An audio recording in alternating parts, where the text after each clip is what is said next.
You're listening to On the Way Home with your host, Emmy Kelly.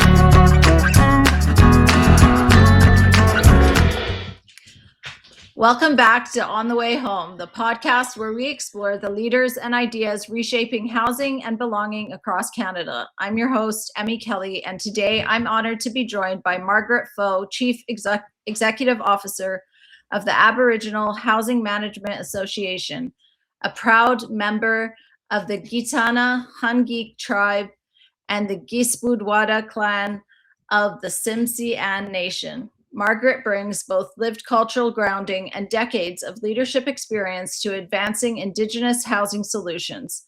Under her leadership, AHMA has grown into a nationally and now internationally recognized force for Indigenous-led housing systems transformation across British Columbia and beyond. Let's listen in. Welcome, Margaret. We're so excited to have you on the show. Thank you for joining us today. We're going to start with our signature question. What does home mean to you? It's that true sense of belonging. It's where you feel you can be your authentic self. It's where you can learn who your authentic self is. But in order to get there, you have to feel safe and secure and that ability to feel like you truly belong.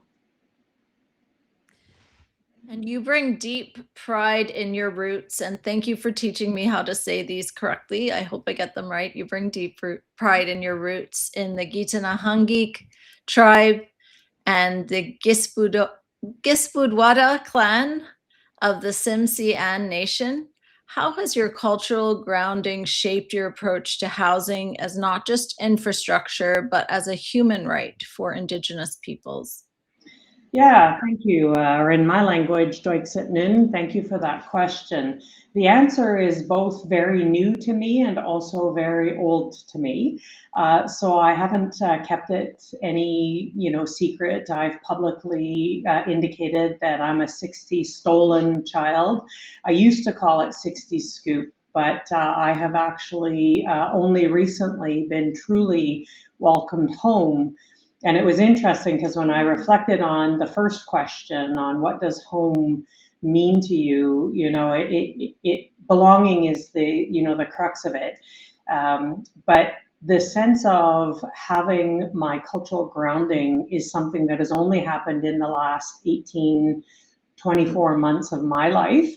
And the sense of home is still rooted in the concept of belonging. I was adopted. The elders that I met just in the last 18 months of my community, of the Tsimshian community, my blood ancestors have taught me that, we don't like the concept of 60s scoop because it softens the reality of what really happened across this country when this country decided to steal our children and to dispossess us from our sense of belonging.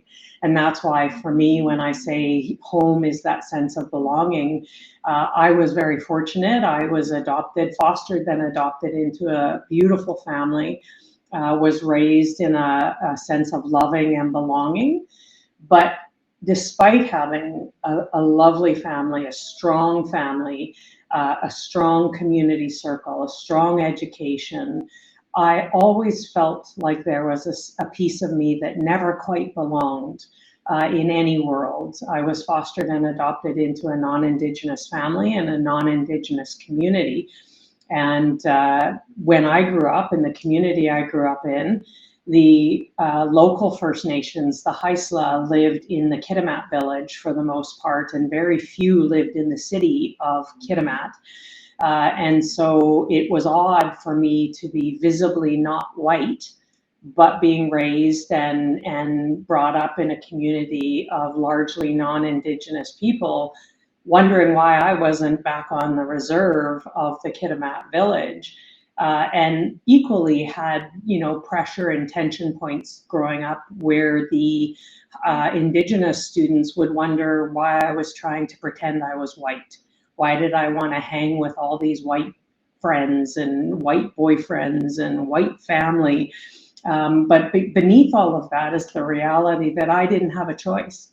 And thousands of our children never had a choice because of the 60s legislative policy and practices of this country, which are above and beyond all of the other colonial legacies of the residential school, the Indian day schools, the Indian hospitals, the 60s scoop as it's been publicized, or 60s stolen as my elders Tsimshian the chiefs that I got to sit with over the last 18 months called it. You know, all of those are very real. And the impact has been the dispossession. It has been the dispossession of that basic human right to feel like we belong, truly belong. And that is something that I have just recently been able to truly feel. And it has pivoted.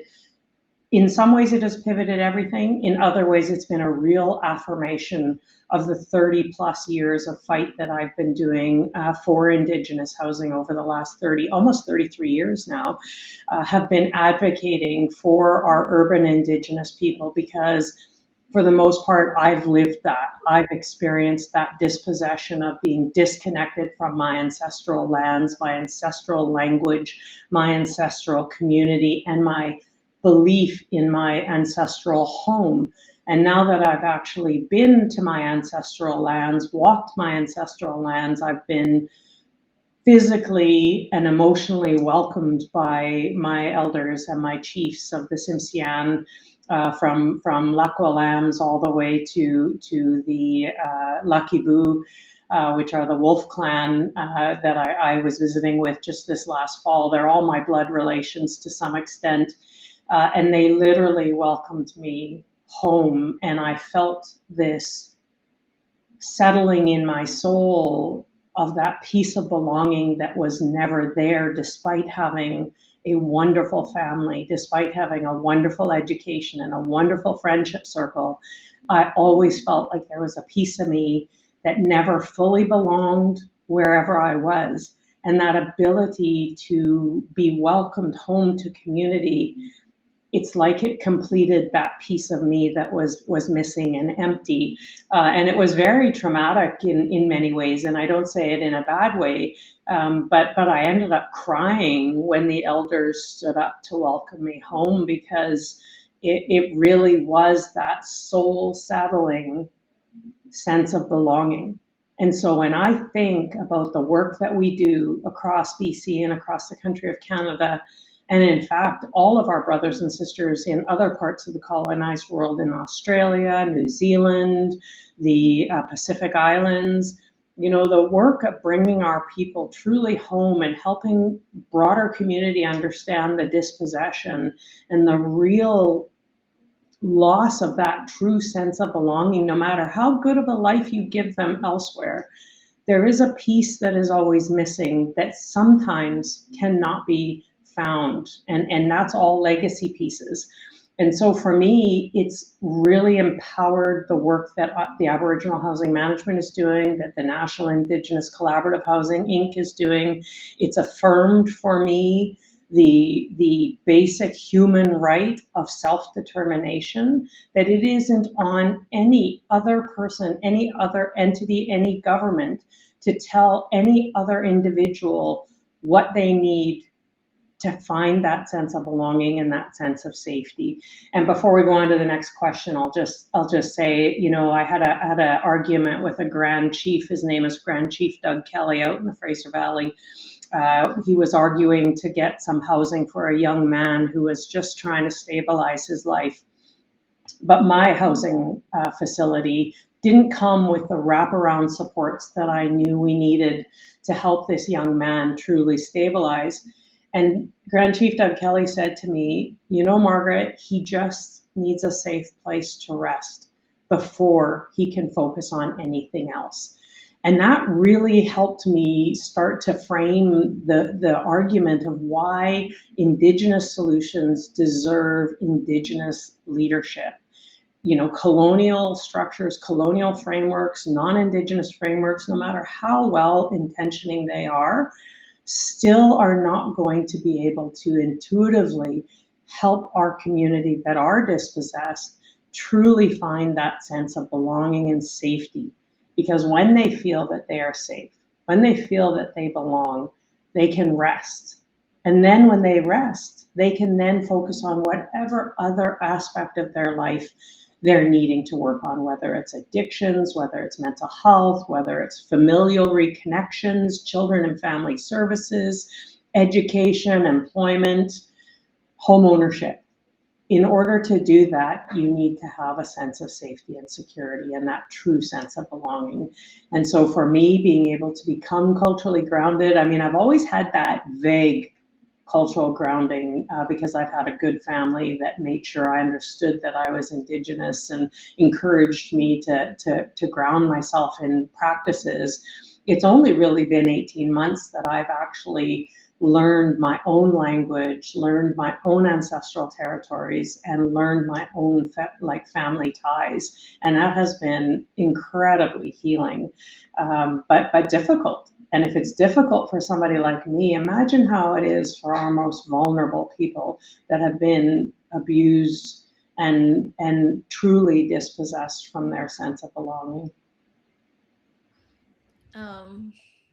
Thank you for sharing that. And I was just interested, like, at what point did you, I mean, you did say your family exposed you to the fact that you did have Indigenous roots and all of that, but at what point did you decide, like, I want to go find out more or learn more, connect more to my upbringing, I mean, to my roots?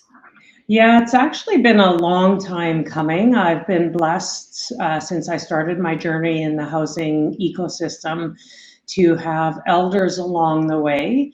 You know, and it hasn't been easy coming in as a white raised, white educated Indigenous leader.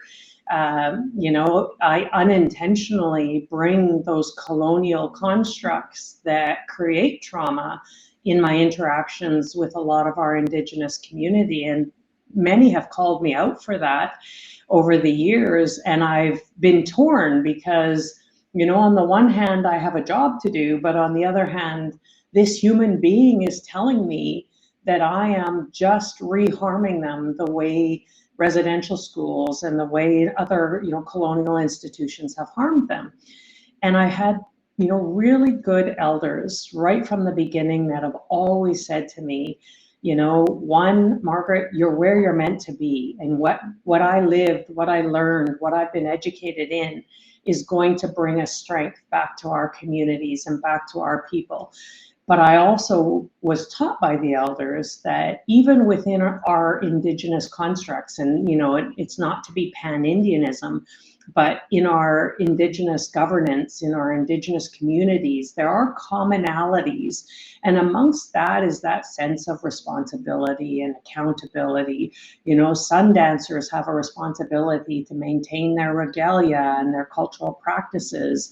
You know, the elder said to me, in the longhouse, you know, when you're in the longhouse, in practice, you have a responsibility to maintain, you know, your family corner. Like, you have to contribute, you have to be a part of that. And so it really helped me reframe how I have conversations with our community. I started out as a tenant relations coordinator, so I had to have some of the most deeply personal conversations about cleanliness of the home, children behavior, you know, and it's very, very challenging when I get told, well, you're just an apple, because I was white raised and I was enforcing colonial, you know, expectations. And so having elders teach me that, you know, all of the expectations that we typically have in our day-to-day are mirrored in similar but culturally grounded ways in Indigenous practices, no matter where you are across the country. And so it's been helpful for me to have our elders do that.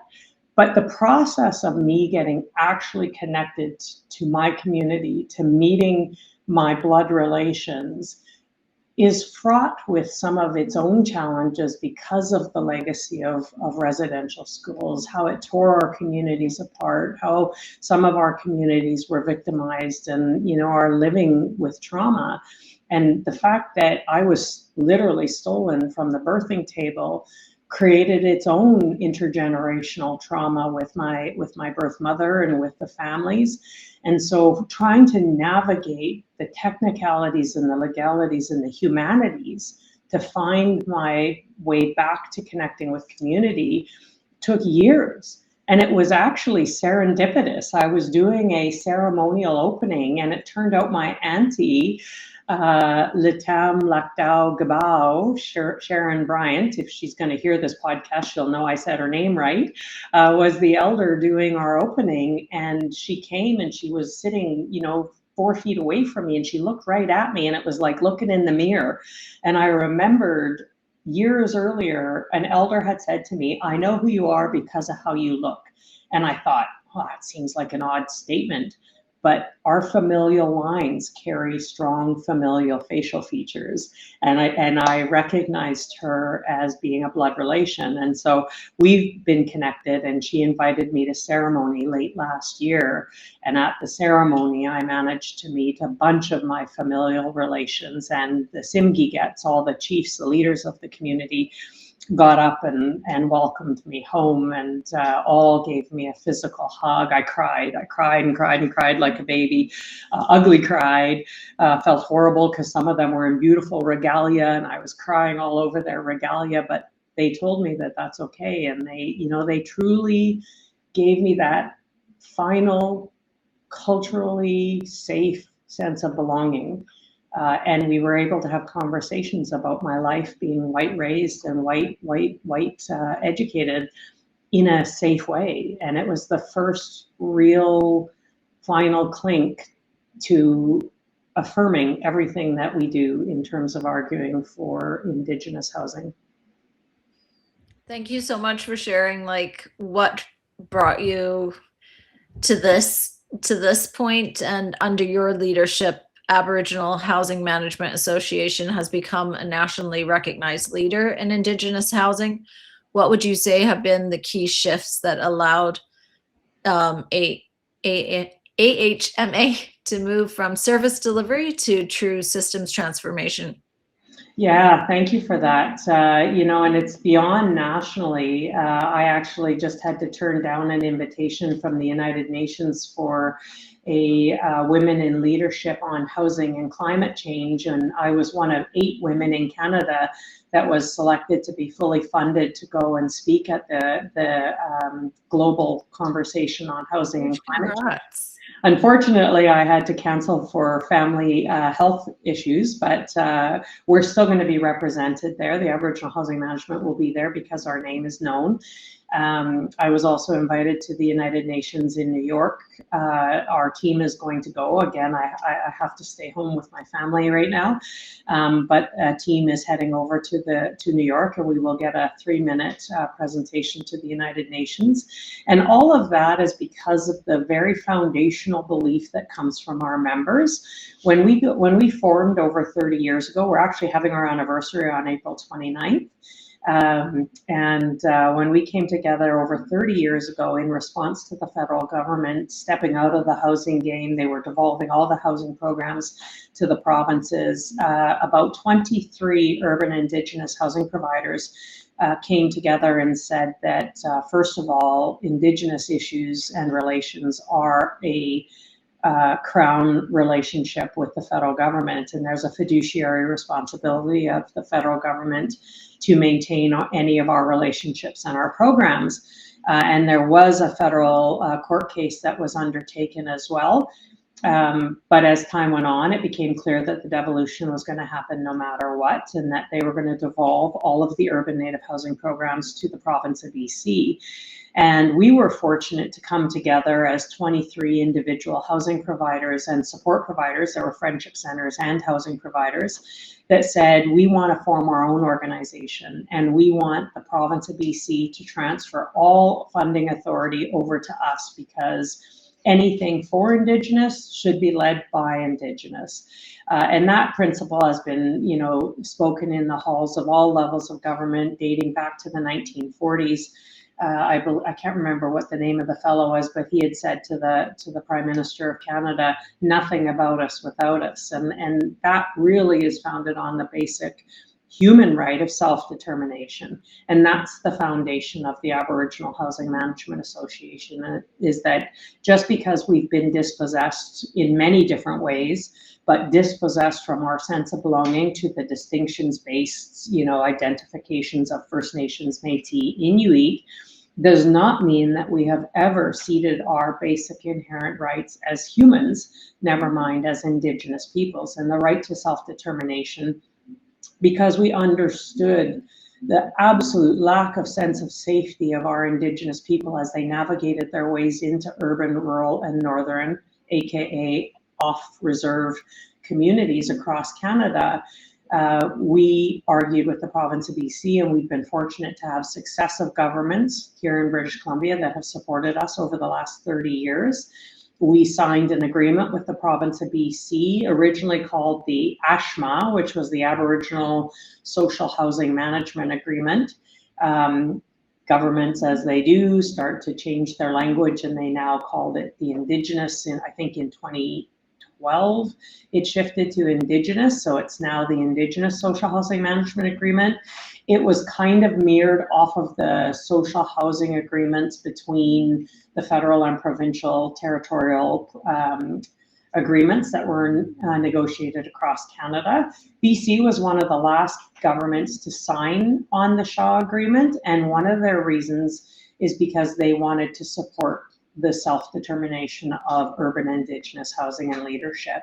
And so that's one of our strongest foundational pieces of the organization. We live by that, we adhere by that. And when we say self-determination, we're not talking about Margaret self-determination or AHMA's staff determination. We're talking about the rights of our urban Indigenous housing and support leaders across the province of BC. We have over 55 members. Now, when we started, we were 23. We have over 55 across British Columbia. We have a presence in 53 of 163. I think it's 53 of 163 communities in the province of British Columbia. We run housing programs. We have over 39 different operating agreements, stemming from your standard urban native to homeless and at risk to complex care, to shelters, transitions, and homelessness outreach programs. Some of those have been innovative programs that we've led, again, founded on the basic principle of for Indigenous, by Indigenous, like our complex care housing model, which we have 4 projects across the province of BC, where we are taking people with some of the most complex mental health, addictions, and intergenerational trauma needs, and we bring them into a culturally grounded and trauma-informed space and safe space so that they can, as I said earlier, get that safe place to rest so they can focus on whatever other aspects of their life that are in their priority. So the predication of the right to self-determination doesn't just stop with our belief that our providers have the right to self-determination, but also the individuals that our providers are housing have the right to self-determination. And everything we do is grounded in those concepts. We tabled a strategy in 2022, which was the first of its kind in Canada, calling on a $7.4 billion investment from the federal and provincial governments to meet nearly 20,000 new units of urban Indigenous housing. It's since been updated and is now valued at over $11 billion. And we are still struggling with all levels of government to help them understand just the value and work that our providers bring to all of those communities in holding back the floodgates. You know, when you look across the country and hear about the issues that we hear every day, public safety, increased drug risks, increased criminal behavior, gender-based violence vulnerability, the encampments, and you ask yourself, you know, what do we need to get out of that? Well, we all know housing is that solution. But what has been holding back the floodgates has been all of our urban Indigenous housing providers and experts across the country. Because if we lose our funding and we close our doors, every municipality has to ask themselves, how many more are going to be needing to go and live on the street? And when we tell municipalities here in British Columbia that, they get worried. And so it's holding to those foundational principles, getting strong allies with UBC, with balanced supply of housing, and some of the cities, like we have allies all over the country that work with us to bring our research to fruition, and then we bring evidence-based data that backs the business case that we're asking for our partnerships across all levels of government and in the private sector now. So it's just been, yeah, about a decade of putting strong research and data and always holding consistent to our message, no matter where we are. What did it take to navigate that level of commitment that you were able to? You know, surprisingly, the more we adhere to the foundation being our providers and the communities that they house, it was actually pretty easy, you know, and when I say that, and I kind of go, yeah, sure. I think, you know, we just were awarded the BC Reconciliation Award as an organization for moving the dial on reconciliation here in BC. And the Governor General said, Lieutenant Governor, sorry, Wendy Kokia, she says, and I think we all need to recognize your families. For all of the advocates, all of the recipients that receive these awards, none of us could do it without our families. And so when I say easy, I have to reflect back and remember, I tell everybody this story. My daughter hates it, but I say my daughter's first words were mama. They were AHMA, because that's how long I've been arguing for the right to create and navigate a self-determined administrative body called the Aboriginal Housing Management Association. My daughter was under 2 years old when I started down this journey to create the Aboriginal Housing Management Association amongst all of our other members, and now she's 33. So when I say she learned AHMA before she learned mama, it's pretty close to the literal truth. And I'm not alone. All of our long legacy advocates, not only here for AHMA, but for all Indigenous organizations across BC and Canada, they've been advocates for a long, long time, and their families are the first to tell you how much work. It's consistent, persistent, relentless work. But, you know, I think the strongest thing that shifted over the last decade has been the rise of our allies. It's our non-Indigenous allies that have, you know, recognized the overrepresentation of Indigenous people in all facets of the housing ecosystem, whether it's co-op housing, whether it's homelessness, whether it's third stage housing, whether it's home ownership, you know, whether it's construction and development, all facets of the housing ecosystem. Our non-Indigenous allies rose to stand with us. And in 2018 to 2022, the first words out of their mouths were fund an urban rural northern housing strategy. And then in 2022, you got the federal government using our language, calling it an urban rural northern housing strategy and investing $300 million, and hopefully the $2.8 billion that's still sitting in federal coffers will roll through an Indigenous organization for urban rural northern Indigenous housing.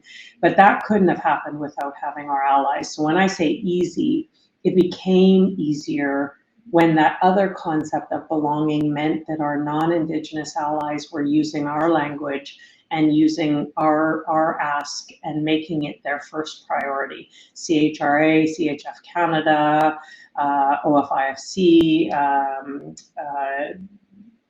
the agency, Community Housing Transformation Center, like, you know, I'm sure I'm missing other non-Indigenous allied groups out there that have kept this front and center for us. We now have the Union of BC Municipalities and hopefully the Federation of Canadian Municipalities starting to adopt our language and recognize the sheer imbalance of funding for urban Indigenous housing and support needs. And so, you know, it's been, I think, consistency, but it's been relentless, and we're moving the dial, and it's that collective voice that I think has made it that much more successful.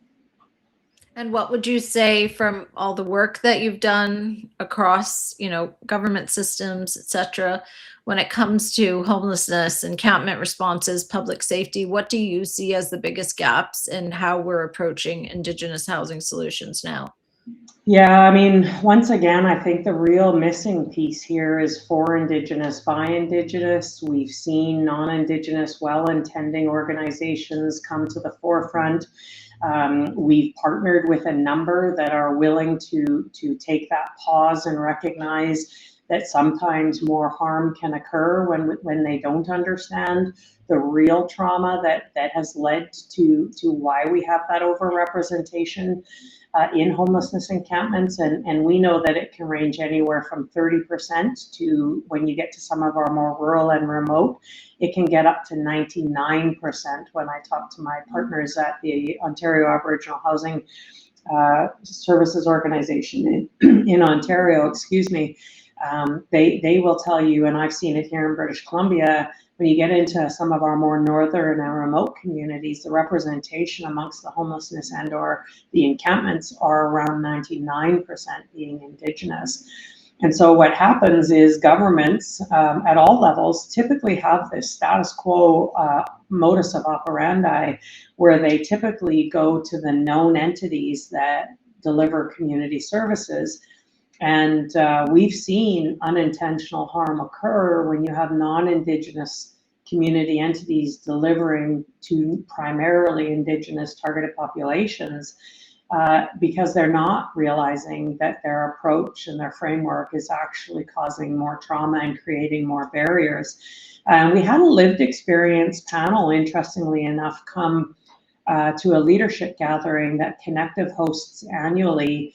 Dr. Vigo was there as well. He's an advisor to Premier Eby here in the province of BC on the homelessness issues, because they become more complex. We're looking at complex issues, and it's interesting because I see parallels in all facets of life, including our education system, where teachers are now saying, it's not as simple as having children with higher needs. We're now talking complex needs that cannot be met in the classroom. It's the same thing with the homelessness challenges. The complex needs have become so challenging, and they're being misunderstood broadly, because, and rightfully so, when you feel like you can't walk out your back door without getting harassed, or people are being robbed, or your random acts of violence. That is literally happening in some of these encampments, but it's not all of them. And Dr. Vigo affirmed that, there's a very small percentage of those populations that are in that very dire range of complex care needs, where we're talking, secure care, forced recovery type of solutions. That means the large percentage could have their needs met if we give them a safe place to rest. And for Indigenous people, given the overrepresentation, that should be a safe place that's grounded in culture, grounded in trauma-informed practices, and understands the barriers that our communities have been facing for many, many years. And yet we still see largely government-led, government top-down. And the sentiment that I've been hearing and seeing, it's echoed not only here in British Columbia amongst our brothers and sisters at the AFN, but at the AFN Canada, that there seems to be this rollback at all levels of government to the status quo of somehow government knows what's better for us. But I would say, after 200 years of colonization and the sheer overrepresentation, and I'll say something I heard at the International Initiative on Mental Health Leadership in 2012. In any part of the world where colonization has occurred, you have an overrepresentation of Indigenous people on the worst scale and an underrepresentation on the best scale. So when you think about the worst scales being homelessness, high school dropout, rates of early death, incarceration, sexual violence, youth apprehensions, Indigenous peoples in colonized worlds are overrepresented. When you think on the best scales, home ownership, university education, high value paid jobs, we are underrepresented. So much to the point where the AHMA actually was getting to a point of trying to argue that colonization, the impacts of colonization in and of themselves, need to be recognized as a mental health disorder, because there are commonalities of the trauma that has been happening to our communities through these acts of colonization.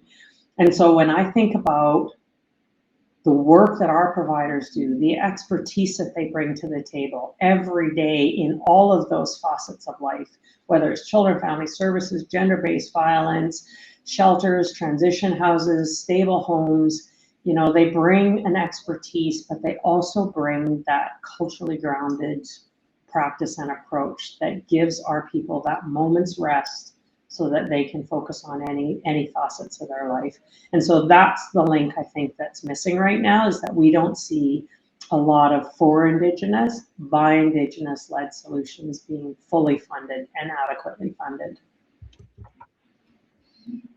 When you co-founded the National Indigenous Collaborative Housing, Inc., you helped elevate Indigenous leadership at the national policy table. How important is it that Indigenous housing strategies are designed and led? And you've touched on this so much when you say, you know, that it should be led by communities themselves. Is there more you would add there?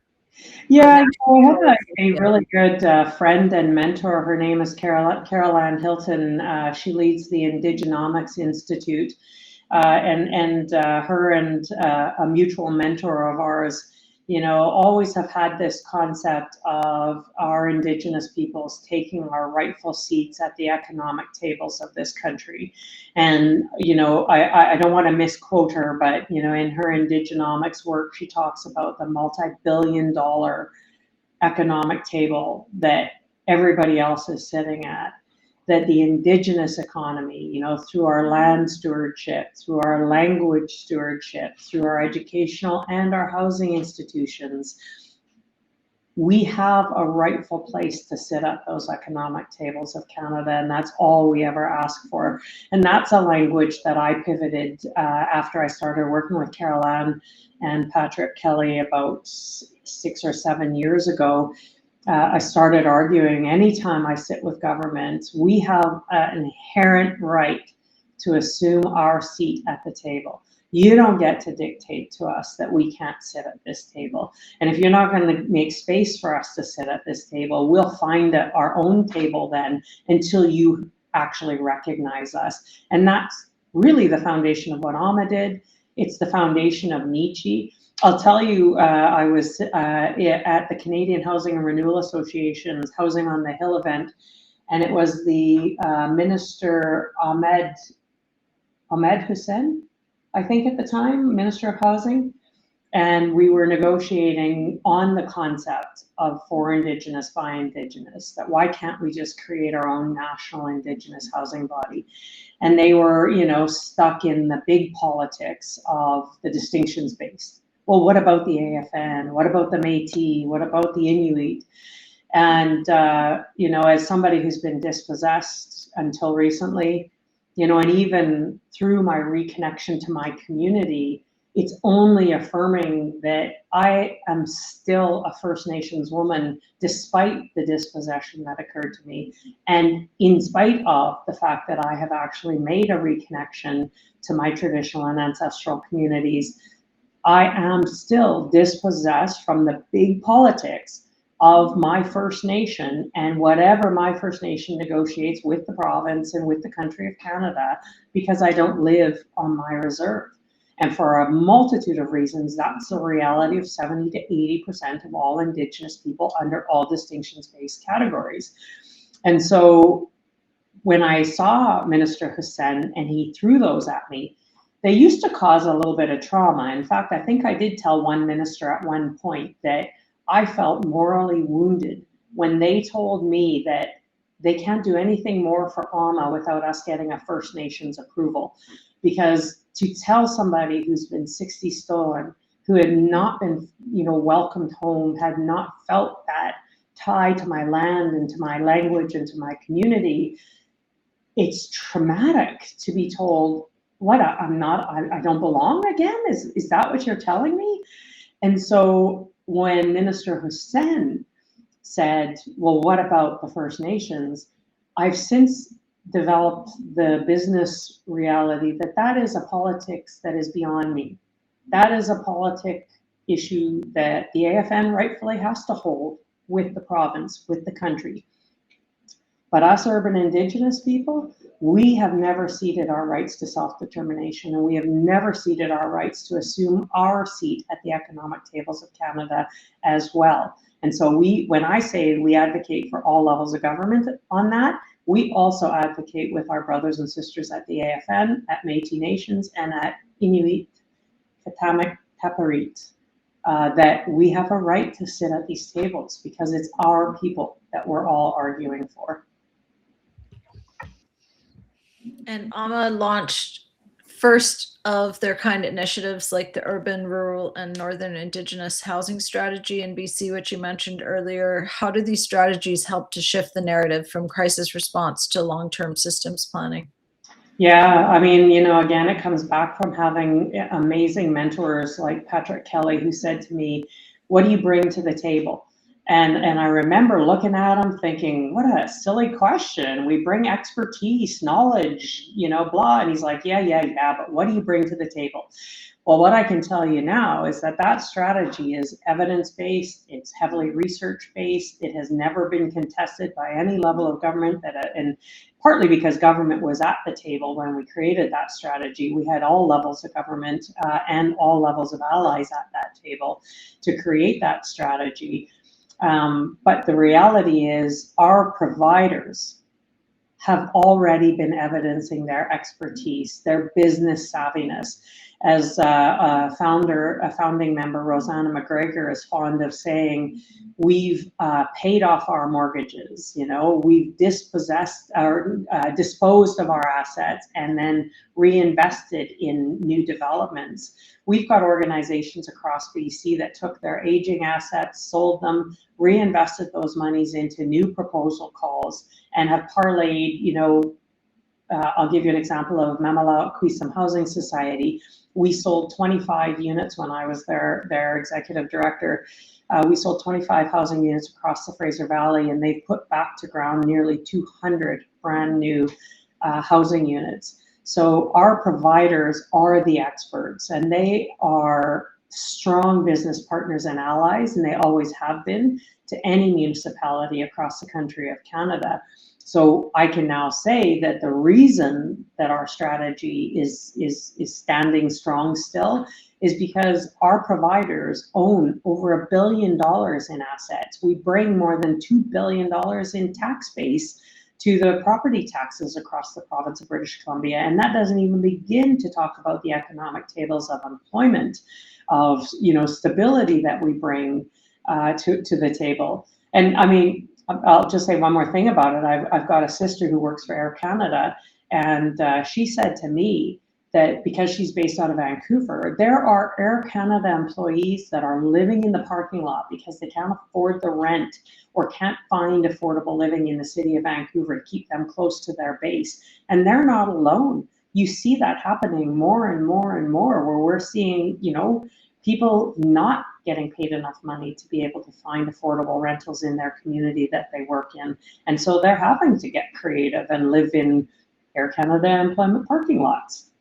And what we do is bring the reality and the evidence that shows when you give them a safe place to rest, you build employment stability, you build the capacity for Canada's economy to have a stable workforce.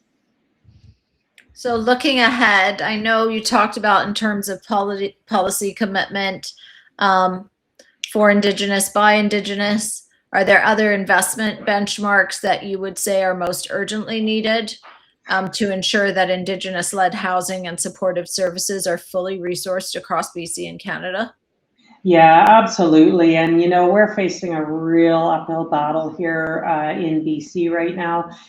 In fact, I just left a media event with our partners at Housing Central. BC's budget released earlier in February announced a $1.4 billion cut in the investments in housing. They call it a repacing or a redeployment of those funds across existing projects, essentially deferring the Community Housing Fund that closed its RFP in July. And the Indigenous Housing Fund, that was not initially announced. It came out in conversation later.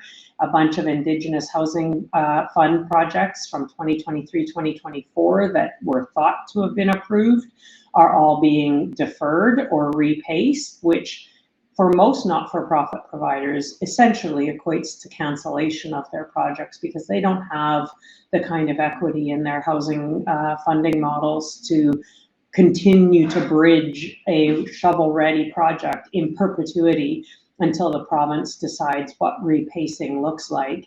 And so we've, with the cancellation essentially of the Community Housing Fund and the Indigenous Housing Fund here in British Columbia, what we're predicting and seeing is really just a kicking the can down the road of the costs, and they'll come back with inflation. So it's going to cost us more to try to resurrect these projects whenever the province decides to rethink this budgetary decision. And the people that suffer the most are going to be the most vulnerable, our elders, our women, our children and family, and the youth. I sat with former Prime Minister Paul Martin 8 years ago, and through his foundation work, he said to me, Margaret, do you understand that in the very near future, 20% of Canada's entire workforce is going to come from Indigenous people because we're outpacing population growth at 4-1. And so I actually had a workforce ally come up to me and say, how do we put some real numbers and timelines to that? Because it is a genuine concern. If 20% of Canada's entire workforce is going to come from Indigenous communities and we're cutting funding or we're failing to get funding out the door for Indigenous housing that stabilizes our youth and gives them a chance to be adequately ready to consume that workforce position, what are we going to look like when that actual 20% number is supposed to be filled and our kids don't even have a place to sleep, to never mind take up their positions in the workforce? So for us, it's really about the youth. It's really about the gender-based violence issues that have been largely unmitigated. The Missing and Murdered Indigenous Women and Girls report, mentioned housing 299 times, and yet we have not seen any real dedicated and committed funding streams at any level of government, never mind here in the province of BC with the Highway of Tears. We have girls, women, and two-spirited, and I hear from my elders in the north, we've got a rise in youth hitchhiking along the Highway of Tears. The vulnerability is ongoing and is real. And if we continue to make cutbacks in meaningful investments in housing, and if we fail to execute as the federal government has with the $2.8 billion, it was $4 billion promised in 2024, not a single person has been housed since that commitment in 2024. And we need these governments to recognize that with every day of delay, the cost is only going to rise, and the vulnerability to our most vulnerable elders, women, youth is going to continue to rise. And so I think for us, it's really about looking to government to be more accountable and to come back with actual measurable outcomes in their investments. Thank you so much, Margaret, for your wisdom, leadership, and your vision with us today, for all your work at AHMA and through the National Indigenous Collaborative Housing, Inc. You have been reshaping housing systems in powerful and lasting ways. We're so grateful for your advocacy, your commitment to Indigenous-led solutions, and your leadership in advancing housing as a human right. And before we end, I just want to ask you if there's anything else you want to share with the listeners. No, I just want to say, we couldn't do this without all of our allies and people like yourselves that are willing to, utilize your vehicles of disseminating information and education, because I think, when community knows the truth, that we've always been your allies, we've always been working in the best interests of community. And when we stand together, I have seen us move the dial at all levels of government. And so just a real big, in the language of my ancestors, Ginaxgiik, thank you, everyone. Thank you so much, Margaret. Thank you for joining us on the show today. Really appreciate your leadership. Thank you. Have a great day. You too. Bye. Bye. Today's episode featured Margaret Pfoh, Chief Executive Officer of the Aboriginal Housing Management Association, whose leadership continues to advance Indigenous-led housing systems across British Columbia and Canada. Her work underscores the importance of self-determination, long-term investment, and policy frameworks grounded in Indigenous rights and community leadership. Thank you for listening to On the Way Home, a podcast brought to you by Blue Door. Stay with us for more conversations that center leadership, equity, and lasting change in housing systems. You're listening to On the Way Home with your host, Emmy Kelly.